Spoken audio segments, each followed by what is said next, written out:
تو آپ لوگوں کا ایمان تازہ کرنے کے لیے میں نے کہہ دیا ہے، اور انشاءاللہ آنے والا وقت یہ بتاتا ہے کہ یہ ادھر سے بھی طلاق ملے گی اس کو، ایسے لوگ کہیں پنپ نہیں پائے، ورنہ دھرم کوئی برا نہیں ہوتا ہے میرے بھائیوں۔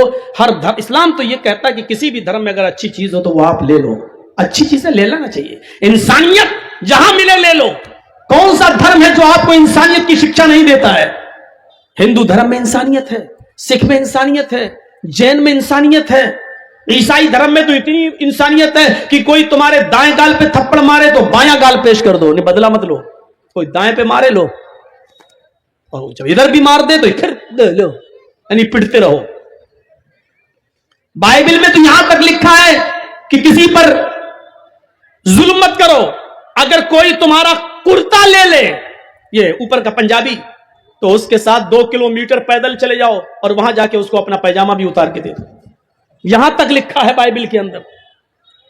لیکن اسلام نے اتنی بزدلی نہیں سکھائی ہے، اسلام نے کہا ہے کہ نہیں، تم اپنی طرف سے کسی کو چھیڑو مت، اور اگر کوئی تمہیں چھیڑ دے تو اتنا ہی تم بدلہ لے سکتے ہو جتنا اس نے تمہیں پریشان کیا ہے، زیادہ نہیں، اگر معاف کر دو تو بہتر ہے، لیکن بدلہ لینا چاہو تو لے سکتے ہو، لیکن کبھی کبھی بدلہ لینا ضروری ہو جاتا ہے، کیونکہ قوموں کی زندگی کا انحصار اسی پر ہے، اس لیے قرآن نے کہا وَفِي الْقِصَاصِ حَيَاتٌ، بدلہ لینے میں زندگی ہے۔ اگر آپ بدلہ نہیں لیں گے تو یہ لوگ ظلم پہ ظلم کرتے چلے جائیں گے، آپ برداشت کرتے چلے جائیں گے تو پھر یہ لوگ تمہیں مار ڈالیں گے۔ اس لیے اگر کوئی تمہیں قتل کر دے تو بدلے میں اس کو بھی قتل کر دو، تاکہ یہ سزا جب لوگ دیکھیں تو پھر کسی دوسرے کے اندر ہمت نہ پڑ سکے پھر کسی کو قتل کرنے کی۔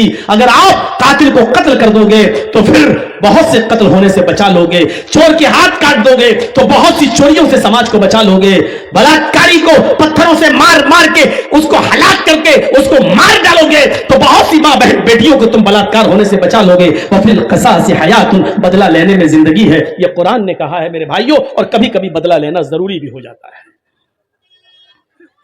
ہماری ان باتوں کو آپ دیکھیے اور سوچیے، محمد رسول اللہ کی جو ایک حدیث سناتا ہوں آپ کو، تھوڑا سا اگر عورتوں لیڈیز کے اندر سے اگر آواز کم ہو جائے تو بڑی مہربانی ہوگی۔ ویسے آج بہت سکون سے سن رہی ہیں، آج تعریف کرنا پڑے گی، ورنہ عورتیں کبھی اتنی خاموشی سے سنتی نہیں ہیں، یا تو ان کو سمجھ میں آ رہا ہے میری ہندی،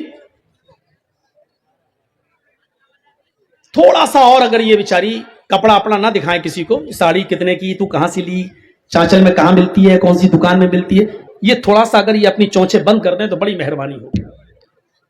جلسے کے بعد بتا دینا یہ ساڑی کتنے کی آئی، چپل کتنے کی آئی، پرس کتنے کی، کہاں سے، تھوڑا سا جلسے میں تھوڑا سا آپ خاموش ہو جائیں، اور اگر سمجھ میں نہیں آ رہا تو جائیں، کوئی بات نہیں، کوئی فرض تھوڑی ہے جلسہ سننا، لیکن سنیں گی تو کچھ تو سمجھ میں آئے گا۔ جب ہندی کہ سیریل سمجھ میں آ جاتے ہیں، ساس بھی کبھی بہو تھی، جب یہ سمجھ میں آ جاتا ہے تو ہماری بات کیوں نہیں سمجھ میں آ رہی ہے؟ آئے گی انشاءاللہ۔ ہم تو بہت آسان، بہت ہم سلو بول رہے ہیں، کوئی بمبئی اور حیدرآباد میں بول رہے ہوتے تو ابھی تک ہم کتنی اسپیڈ ہوتی ہے ہمارے، ہم بہت سلو بول رہے ہیں صرف آپ کو سمجھانے کے لیے۔ تو سیریل سمجھ لیتی ہو، ہندی فلمیں سمجھ لیتی ہو، ہندی گانے سمجھ لیتی ہو تو میری بات بھی سمجھ لو گی انشاءاللہ۔ ایک حدیث پڑھتا ہوں، دیکھیے اس حدیث کے اندر اللہ کے نبی صلی اللہ علیہ وسلم کے کتنے نام بتائے گئے ہیں، دیکھیے۔ وعن جبیر بن مطعم رضی اللہ تعالی عنہ قال سمعت رسول اللہ صلی اللہ علیہ وسلم یقول ان لی اسماء انا محمد وانا احمد وانا الماحی یمحو اللہ بی الکفر وانا الحاشر یحشر الناس ولا قدمی یوم القیامہ وانا العاقب والعاقب الذی لیس بعدہ نبی رواہ البخاری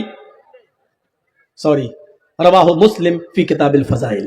یہ حدیث امام مسلم کتاب الفضائل میں لائے، میں نے ایسے ہی پڑھ دی ہے، سنیے۔ حضرت جبیر بن مطعم فرماتے ہیں کہ اللہ کے نبی صلی اللہ علیہ وسلم نے فرمایا میرے چند نام ہیں، ان ناموں میں پہلا نام کیا ہے؟ انا محمد، میرا ایک نام محمد ہے۔ چاچا کہاں جا رہے ہو؟ بیچ سے نہ اٹھا کرو، پیشاب کرنے جا رہے ہو؟ ہم نے سوچا گھر جا رہے ہو، اب اس عمر میں گھر جا کے کیا کرو گے؟ بیٹھیے بھائی۔ انا محمد، میرا ایک نام محمد ہے۔ 5 نام بتا رہا ہوں، وہ کہاں گئے؟ اب آواز آ رہی ہے نا؟ صحیح آ رہی ہے؟ ٹھیک ہے۔ انا محمد سنیے 5 نام میں کسی کو بھی کھڑا کر کے پوچھ سکتا ہوں، یہ 5 نام کون سے ہیں؟ اس لیے جس کو بھاگنا ہو ابھی بھاگ جاؤ، یہ ان دونوں کو بھگاؤ جلدی سے سامنے سے۔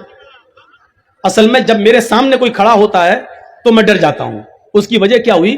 حیدرآباد وغیرہ میں ایسی کوئی سامنے سے کھڑا ہوا تو میں سمجھا جا رہا پیشاب کرنا ہے، لیکن وہ آیا اور سیدھا میرا مائک پکڑ کے پھینک دیا، کیا بول رہا ہے؟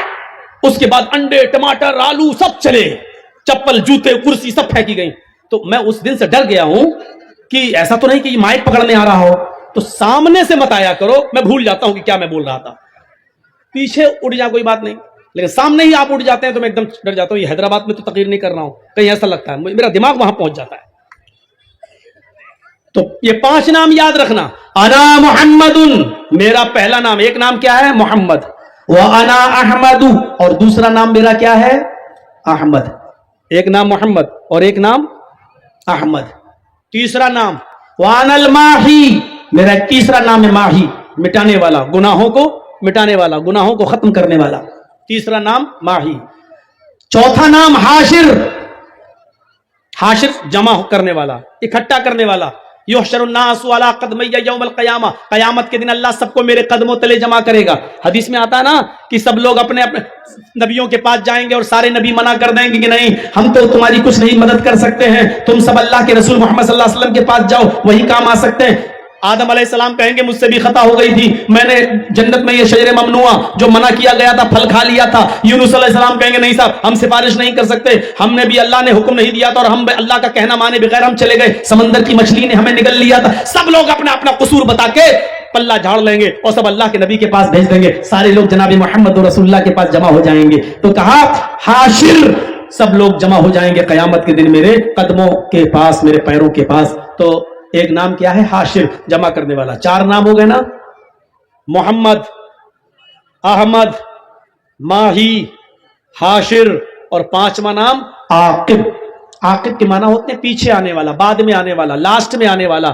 والعاقب الذی لیس بعدہ نبی، اللہ کے نبی نے کہا میں سب کے بعد آیا ہوں، یعنی میرے بعد اب کوئی نہیں آئے گا، میں لاسٹ ہوں۔ انا خاتم النبیین لا نبی بعدی، میں آخری نبی ہوں اور میرے بعد کوئی نبی نہیں آئے گا۔ یہ 5 نام آئے ہیں حدیث میں۔ پہلا نام محمد۔ آج کا یہ پیغام صرف ایک بیان نہیں تھا، یہ ایک خاص تھا، ایک حقیقت تھی جو ہر انسان کے دل تک پہنچانی چاہیے۔ مولانا جزیز انصاری صاحب نے صحیح فرمایا، کوئی بھی دھرم برا نہیں ہوتا، انسانیت اگر کہیں زندہ ہے تو وہ ہر دھرم کے اندر ہے۔ جو برائیاں ہیں وہ دھرم میں اور نہیں بلکہ کچھ لوگوں کے عمل میں ہوتی ہے۔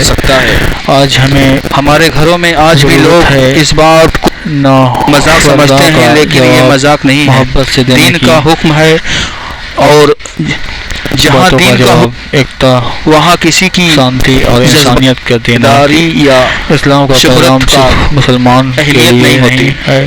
اپنی ماں بہنوں اور بیٹیوں کو سمجھو، انہیں عزت دو، لیکن ان کی حفاظت کا راستہ بھی بناؤ، کیونکہ اگر ہم آج میں کوئی زبردستی نہیں ہے، سدھریں گے تو کل کا کو اپنا راستہ نتیجہ چننے صرف کا حق ہے، ندامت محبت، عزت اور امن شرم رہ جائے گی۔ آخر میں اتنا ہی کہوں گا، اگر یہ پیغام دل کو چھو جائے گا تو کو سمجھنے کی اسے کوشش صرف کریں، اپنے تک ایک سیمت دوسرے مت رکھو، کا درد محسوس شیئر کرو کرو تو آگے نفرت پہنچاؤ، ختم ہو سکتی ہے۔ کسی اور کی زندگی بدل جائے۔ جزاک اللہ خیر۔ السلام علیکم ورحمۃ اللہ وبرکاتہ۔ تو آئیے ہم مولانا جزیز انصاری کے اس پیغام کو صرف سنیں نہیں بلکہ اپنی زندگی میں اتاریں، اپنے بچوں کو انسانیت کے سب دھرم عزت کے لائق ہیں اور ہم انسان محبت کے لائق ہیں۔ اللہ تعالی ہم سب کو ہدایت دے، محبت بنانے کی توفیق دے اور ایک بہتر دنیا بنانے میں ہمیں دے، آمین۔ اگر آپ یہ پیغام پسند آیا ہے تو اسے زیادہ سے زیادہ شیئر کریں اور چینل کو سبسکرائب کرنا نہ بھولیں۔